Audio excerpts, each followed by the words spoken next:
Avant de commencer la classe, je voudrais rendre mes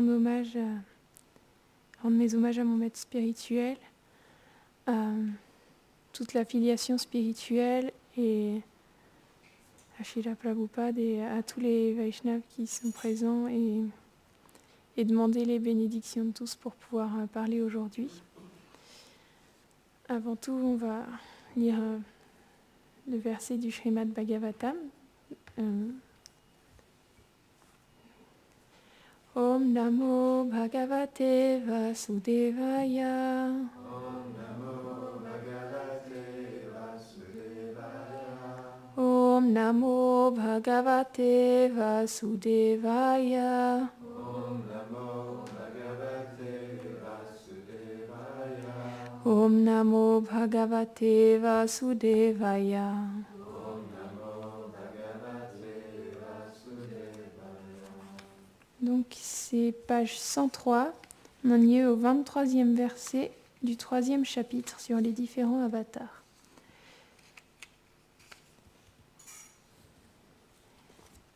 Eko navim shevim shat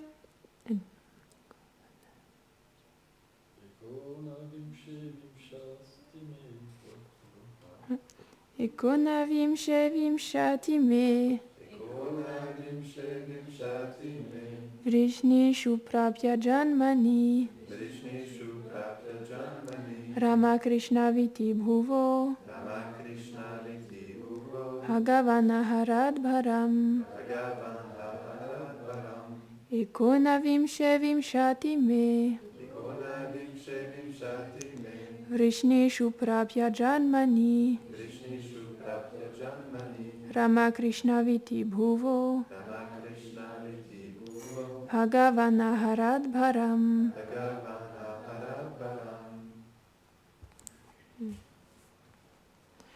Traduction. Les seigneurs Balaram et Krishna étaient les 19e et 20e émanations du Seigneur. Ils apparurent dans la dynastie des Vrishnis, afin de soulager l'amertume de l'immonde fardeau des princes démoniaques Kshatriya qui régnaient sur toute l'Inde. Commentaire. Srila Vishwanath Chakravarti Thakur dit: le Seigneur apparut dans la dynastie Vrishni comme les 19e et 20e avatars, appelés Balaram et Krishna, Rama Krishna. Dans ces formes, il libéra la terre de son fardeau. Srila Abhay Charanaravinda Bhaktivedanta Swami mentionne que le mot Bhagavan employé dans ce verset indique qu'ils sont les formes originelles de Dieu. Ils ne sont pas des émanations du Purusha. Balaram est la première émanation plénière de Krishna. Om Aganatimiram Dasya Gyanam Janam Sharachaya Shakshurun Miritanyena Taismai Shri Gurave Namaha.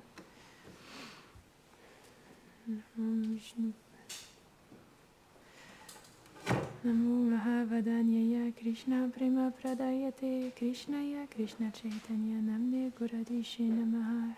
He Krishna Karuna Sindhu Dina Bandhu Jagat Pate Gopesha Gopika Kanta Radha Kanta Namostute Tapta Konchana Gourangi Radhe Vrindavaneshwari Rishabhanu Sute Devi Pranamami Hari Priye Jai Shri Krishna Chaitanya Prabhu Nityananda Shri Advaita Gadadhara Shrivasadi Gaura Bhaktavrinda Hare Krishna Krishna Krishna Hare Hare Hare Ramo Ramo Ramo Hare Hare Vanchakalpatarubhyascha Kripa Sindhubhya eva cha Patitanam Pavanebhyo Vaishnavebhyo Namo Namaha.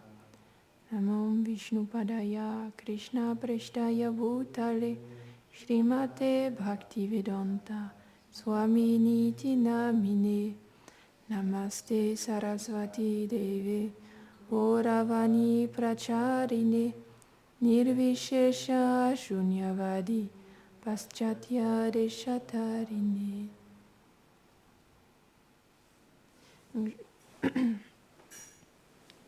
dans ce verset, on parle donc de Krishna et de Balaram qui sont les formes originelles et qui viennent, il est dit, pour soulager la terre de l'immonde fardeau des princes démoniaques kshatriyas. Et on peut voir que de cette manière, Krishna, il vient dans différents âges, à différentes périodes, pour lorsqu'il y a... Il met en scène des divertissements où se manifestent de nombreuses personnes démoniaques, comme par exemple on peut aussi voir Hiranyakashipu qui est venu et qui... de la même manière, Krishna, il est venu sous la forme de Nrsimhadev pour mettre fin à la terreur d'Hiranyakashipu, et particulièrement parce qu'il comment dire, parce qu'il était très dur envers son fils Prahlad, qui est un très grand dévot. Et donc, Hiranyakashipu, il avait beau se mettre encore et encore en colère et tenter par tous les moyens de mettre fin à la vie de son fils, de son propre fils, parce qu'il ne pouvait pas supporter tout l'amour que Prahlad avait pour Vishnu, que finalement Krishna, il est venu pour protéger lui-même Prahlad lorsqu'Hiranyakashipu a tenté de le tuer, et alors qu'il avait 5 ans seulement.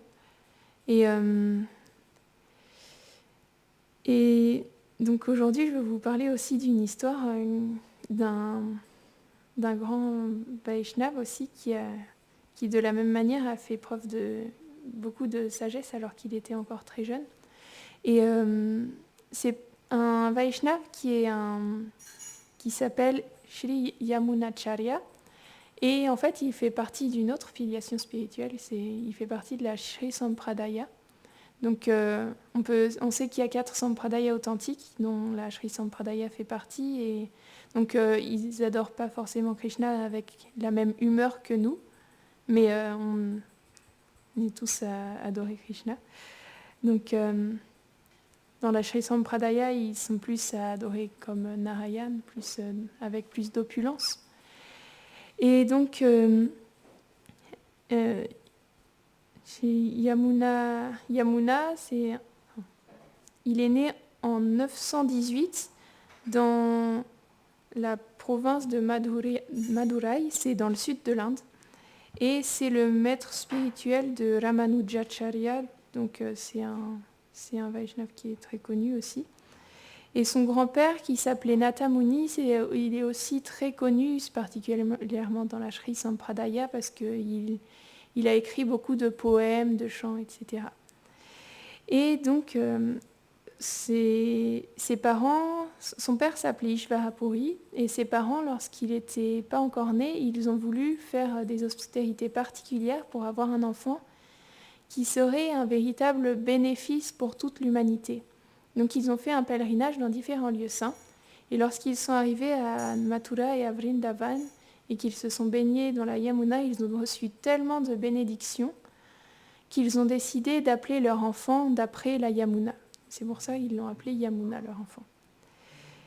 Et donc Yamuna, lorsqu'il était très jeune, son père il a quitté ce monde, et Yamuna, il a été envoyé dans un gurukul pour qu'il puisse s'instruire.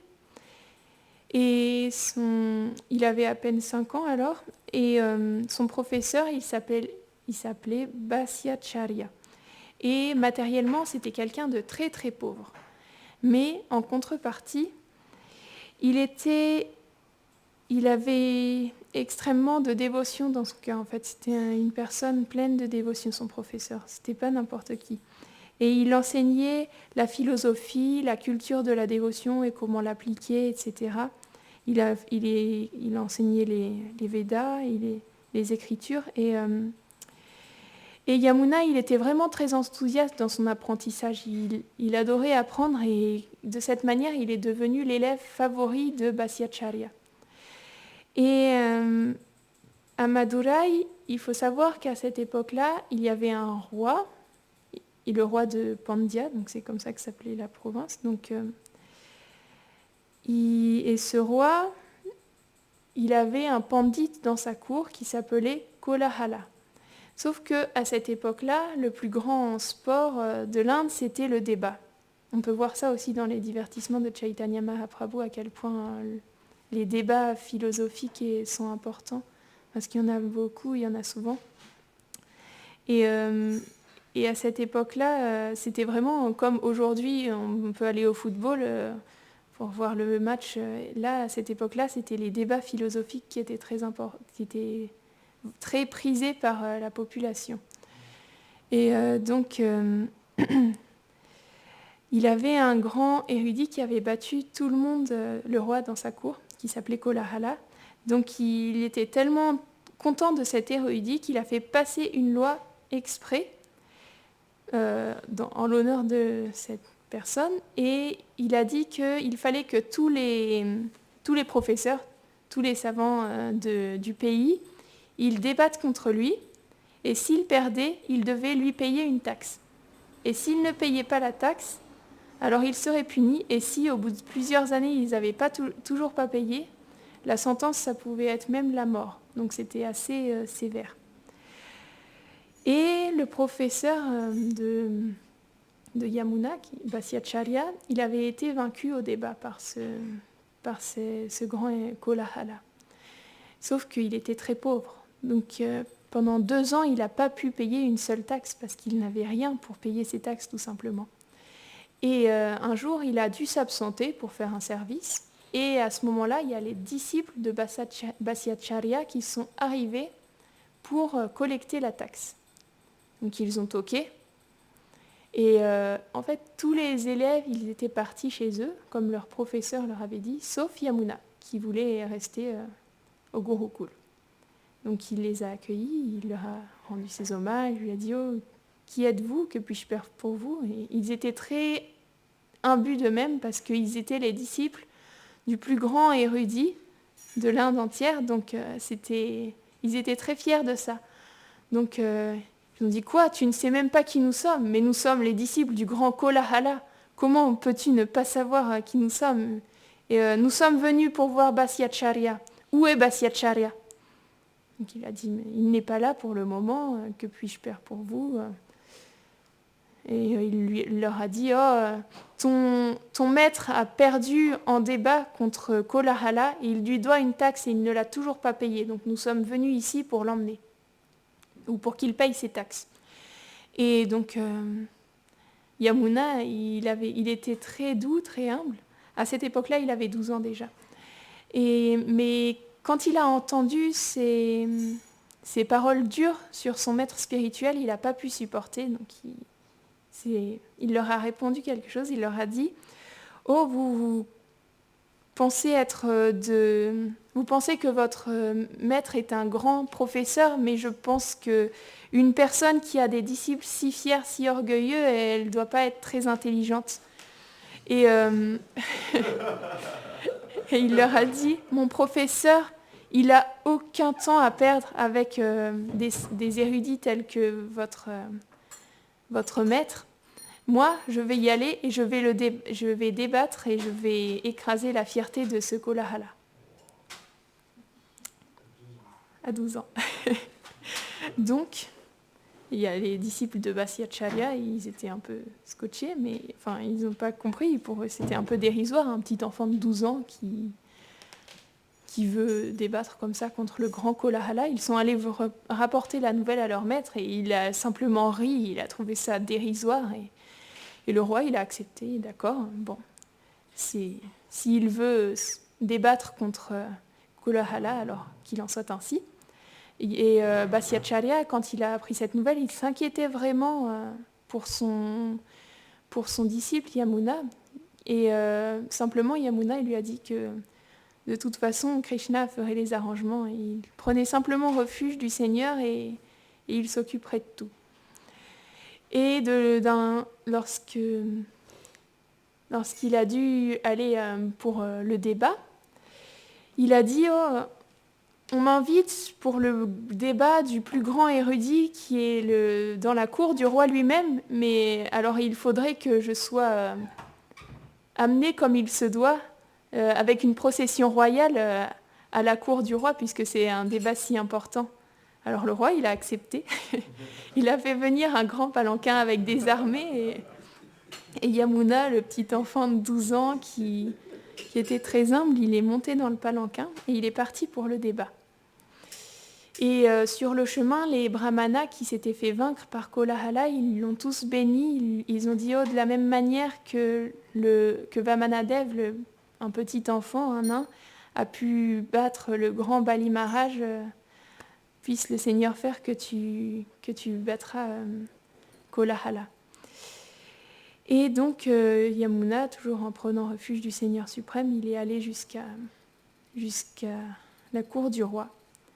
Et lorsqu'il est sorti du palanquin, Kolahala, il n'a pas compris, il a trouvé ça vraiment dérisoire, mais la reine, lorsqu'elle l'a vu, elle a dit au roi, ce Yamuna, il va vaincre Kolahala aujourd'hui. Et alors le roi, il n'a pas compris, il dit mais non, hein, c'est simplement un enfant, comment peux-tu dire que cet enfant va vaincre le grand érudit Kolahala qui a battu tous les autres érudits? Elle a dit qu'elle en était certaine, elle a dit je suis certaine que non. D'abord le roi a dit de la même manière qu'un chat joue avec une souris, ce Kolahala, il va simplement détruire, il va simplement battre aussi facilement Yamuna. Et la reine, elle a répondu, de la même manière qu'une petite étincelle peut réduire en cendres une montagne de tissu, aujourd'hui, Yamuna, il va détruire la fierté de Kolahala. Le roi, il a dit alors, d'accord, mais alors on va faire un pari si tu es si sûr de toi que cet enfant va gagner. La reine, elle a dit d'accord. Si Kolahala gagne, alors je deviendrai la servante de ta servante. Alors, c'était un grand pari pour la reine quand même, parce que c'était la reine et elle allait se retrouver à servir la servante du roi. Et le roi, il a dit d'accord. Dans ce cas, si Yamuna gagne, je lui donnerai la moitié du pays. Et lorsque Yamuna est sorti du palanquin et que l'érudit Kolahala l'a vu, il l'a regardé avec dérision et il l'a vu. Il a dit c'est lui qui va me battre, c'est lui. Et il a dit Arabandai, parce que Arabandai, ça veut dire le conquérant. Et la reine, elle a répondu silencieusement, elle a dit oui, Arabandai, c'est lui qui va te battre aujourd'hui. Et donc, le débat a commencé, et au début, étant donné que c'était un enfant, il a commencé à faire des débats, entre guillemets, simples, sur la grammaire sanscrite, la philosophie, etc. Et tout, à chaque fois, Yamuna, il répondait à toutes ces questions, il avait toutes les réponses. Et au bout d'un moment, il s'est un peu impatienté et il a dit « Oh, tu me dis tout ça parce que tu vois que je suis un petit enfant, que je suis jeune, tu crois que tu me poses seulement des questions faciles. » Elles n'étaient pas si simples que ça, mais Yamuna avait toutes les réponses. Donc il lui a dit « Tu penses que je ne suis pas intelligent, donc tu me poses que des choses faciles. Mais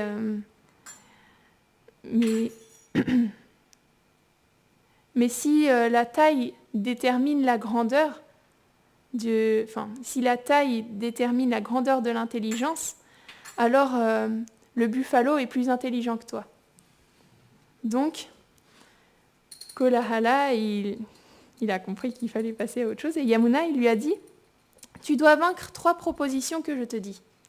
Et si tu gagnes, Si tu réussis à les vaincre, tu gagnes, sinon c'est moi qui gagne. Alors Kolahala, il a dit oui, bien sûr, ça va être très simple. D'accord. La première proposition, c'est que ta mère n'était pas stérile. Donc il devait prouver que sa mère n'était... Enfin, c'est un peu compliqué parce que c'est d'une manière bizarre.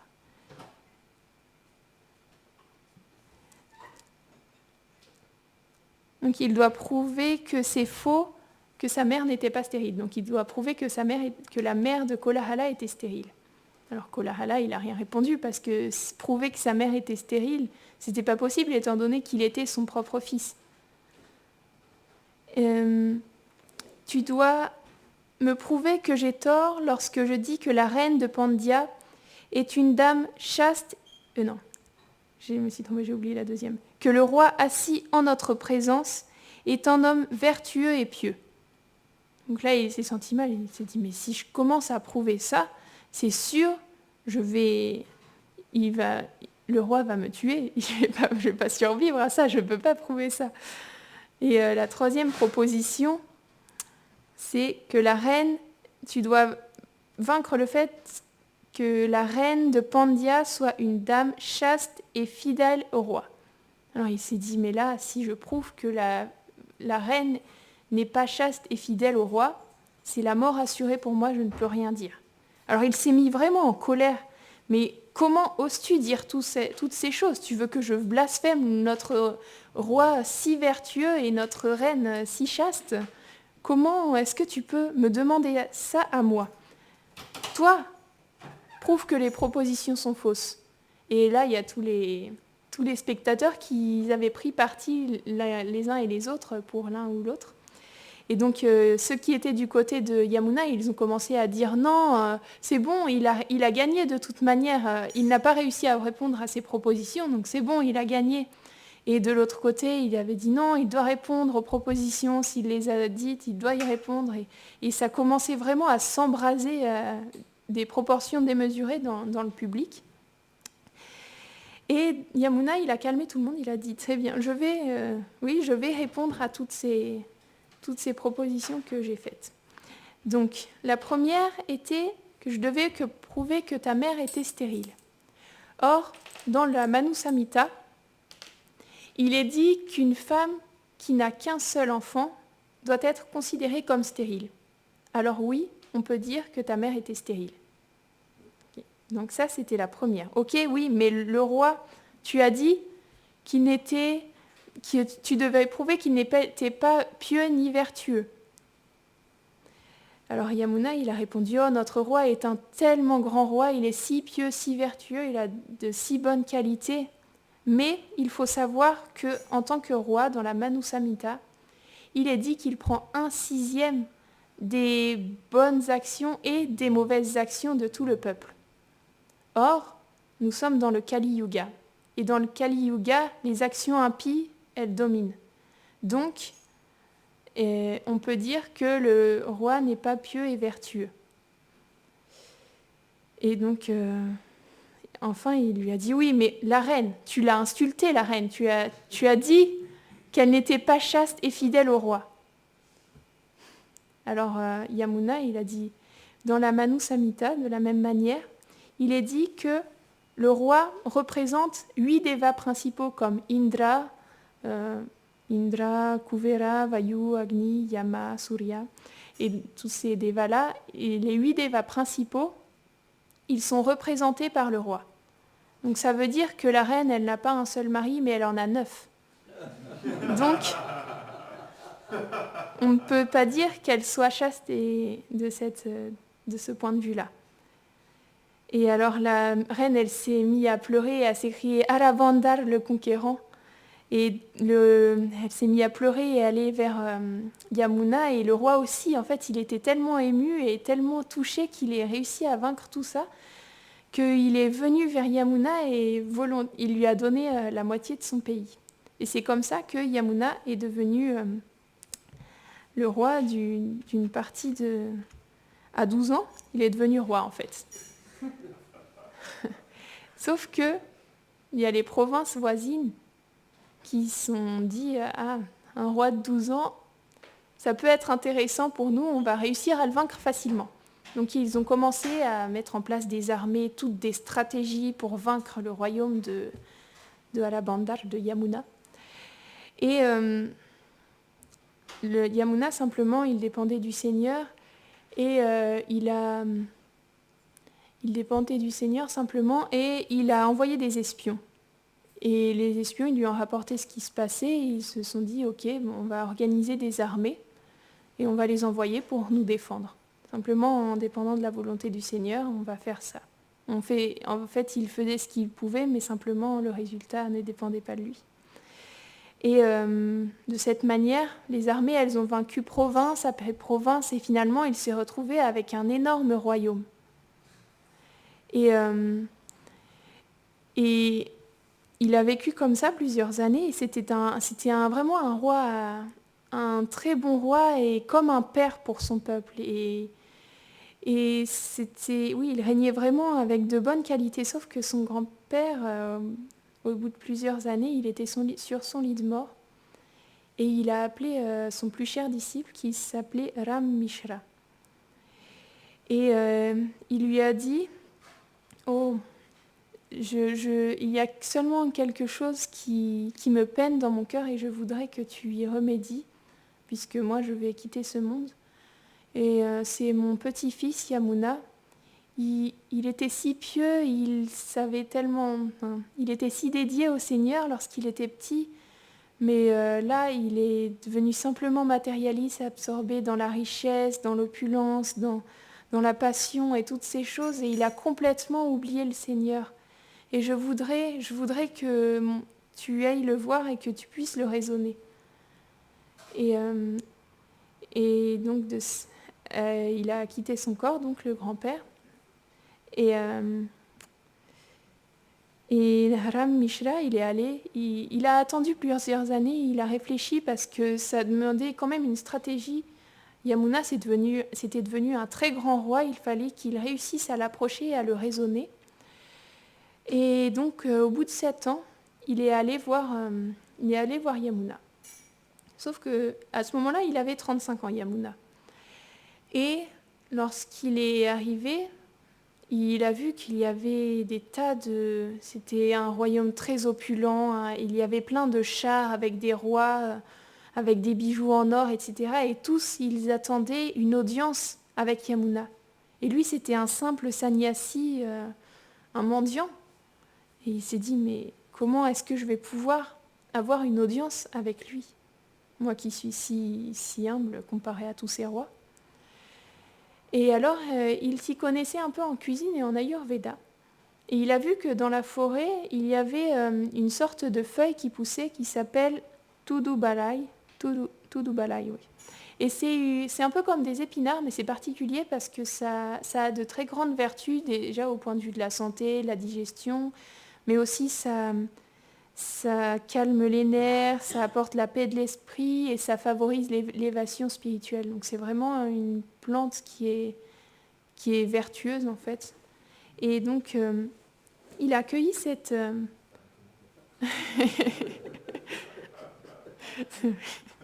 il a accueilli ces feuilles et il est allé voir le cuisinier qui était très dévotionnel, et quand il lui a dit que ce serait très bon pour le roi, simplement il lui donnait ça parce qu'il aimait beaucoup le roi. Et il ne demandait rien en échange, mais ce serait très bon pour le roi et il souhaitait simplement que Narayan le bénisse en fait. Et lorsqu'il a entendu ça, le cuisinier, qui était très pieux lui aussi, il a cuisiné les Tudubalai au roi. Et pendant 2 mois, comme ça a duré. Tous les matins, Ram Mishra, il apportait des Tudubalai au cuisinier, qui les cuisinait pour le roi, Yamuna. Et au bout de 2 mois, il y a un jour où il n'est pas venu. Sauf que Yamuna, il s'était habitué à avoir cette préparation spéciale. Et le jour où il n'y a pas eu des Tudubalai, il a appelé le cuisinier, il lui a dit « Oh, pourquoi il n'y a pas eu cette préparation aujourd'hui ? Je me sens si bien, je sais qu'elle est si bonne pour moi. » Et donc il était déçu de ne pas de ne pas en avoir eu.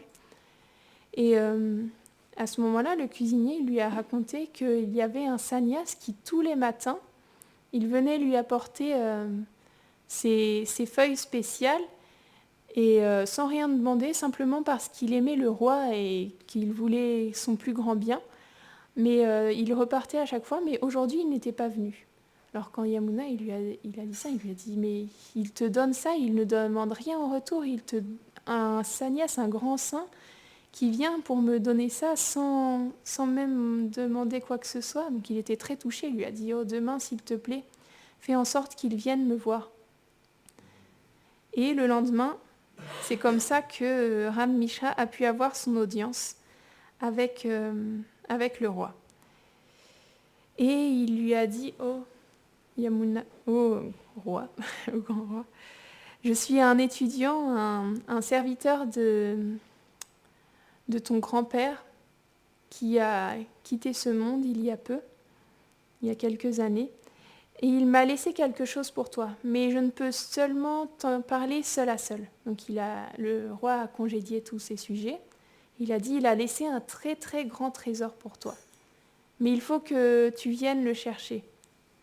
Alors Yamuna, il a dit, ok, c'est d'accord, je vais venir voir le trésor de mon grand-père, je vais ramener toute mon armée et on va venir le chercher. Et Ram Mishra, il lui a dit, non, il n'y a pas besoin d'une armée pour ce trésor-là. Simplement, il faut que tu viennes seul avec moi et que nous allions chercher ce trésor qui est la plus grande et l'unique possession de ton grand-père. Et c'est un trésor incommensurable. Alors Yamuna, il a accepté. En plus, à ce moment-là, il avait quelques problèmes avec les provinces voisines, il y avait encore des guerres. Donc il avait besoin d'argent à ce moment-là. Et il est parti seul avec Ram Mishra. Et ils ont marché pendant des heures. Et il faisait très chaud, il y a le soleil qui tapait. Au bout d'un moment, ils se sont reposés sous un arbre. Et Ram Mishra, il a commencé à réciter la Bhagavad Gita. Et lorsqu'il est arrivé au 12e chapitre qui parle de la Bhakti, Yamuna, il s'est simplement mis à pleurer. Il a dit, oh, j'ai simplement gâché toute ma vie. J'ai été absorbée dans ma richesse, dans toutes ces opulences matérielles et j'ai gâché le véritable but. J'ai complètement oublié mon âme, j'ai complètement oublié le but de la vie. Et Ram Mishra, il a continué de réciter la Bhagavad Gita et à la fin, Yamuna, il lui a dit, oh, je veux tout abandonner, je vais redonner le royaume, je vais simplement te suivre et je vais devenir ton serviteur. Je ne veux plus de toutes ces opulences, toutes ces choses qui m'ont simplement perdu. Parce qu'en fait, on dit souvent que, même Gorananda en parlait il y a quelques jours, tous ces bénéfices spirituels qu'il avait accumulés quand il était jeune. Il avait été voilé pendant quelques années par sa position et toute son opulence, etc. Mais finalement, quand il a entendu la Bhagavad Gita, ça a réveillé toute la dévotion qu'il y avait en lui et il s'est mis à pleurer parce qu'il a réalisé cette chose-là. Et il voulait simplement s'absorber en Narayana et Krishna et offrir sa vie. Et Ram Mishra, il lui a dit qu'il resterait là pendant une semaine et qu'il continuerait simplement de l'enseigner sur la Bhagavad Gita. Et ça s'est passé comme ça et il a donné plein d'enseignements très profonds sur la Bhagavad Gita et au bout d'une semaine, Yamuna, il lui a dit, oh, je ne veux même plus le trésor de mon grand-père, je veux simplement rester dans ton association et te servir et servir Krishna. Et Ram Mishra lui a dit, non, j'ai promis à ton grand-père que je devais te passer ce trésor. Ce trésor, il se trouve derrière 7 murs entre 2 rivières et il est gardé par un grand serpent. Et on peut l'atteindre seulement par des mantras. Et il est l'unique possession de son grand-père. Je lui ai promis que je te lèguerais ce trésor, alors je me dois de te le léguer. Et donc ils sont partis, ils ont continué leur chemin, ils sont passés, et en fait, ils ont passé 7 murs, et au bout du 7e mur, ils sont arrivés dans le temple de la déité de son grand-père qui s'appelait Ranganath. Et ce Ranganath, il était Ce temple, il était situé entre les deux rivières, entre deux branches de la rivière Kaveri, et il était protégé par Anantashesh. Et c'était ça le plus grand trésor de son grand-père. En fait, à ce moment-là, Yamuna, il est simplement réalisé que le plus grand de tous les trésors, c'était le Seigneur suprême. Et il a retrouvé son... Et de cette manière, il a réalisé que c'était le plus grand trésor et il est devenu de cette manière Yamunacharya, donc l'acharya, un très grand acharya de la Sri Sampradaya. Donc il est resté au moins 20 ans en Valais. Ouais. Au moins 35 et ça va être 23 ans. Ouais. 23 ans. C'est incroyable. En 23 ans, il a tout oublié. Ouais.